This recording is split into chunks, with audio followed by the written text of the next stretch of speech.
Ito nga pala, katapos ko lang maggawa ng empanada. Iba-ibang flavor. Ito chicken naman. Ito naman pork giniling. Yung nagawa ko ngayon ng mga order ng empanada. 70 pieces. Ito naman ay ham. Libo. Ito naman ay tuna.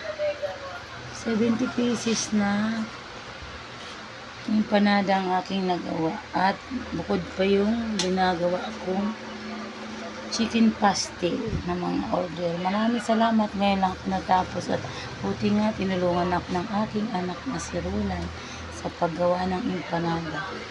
At maaga pa kami gigising bukas. 12 na ngayon. Ngayon lang ako natapos gumawa ng empanada. Maaga pa ang gising, alas 4:30, mag-asikaso na naman ang estudyante grade 1 ko. Kaya halos kaunting-kaunti na tulog ko 3 oras o 2 oras na lang.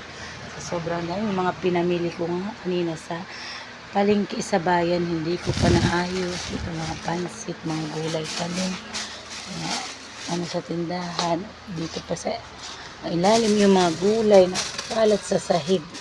Bukas ko na yung gagawin at di na kaya ng aking sarili.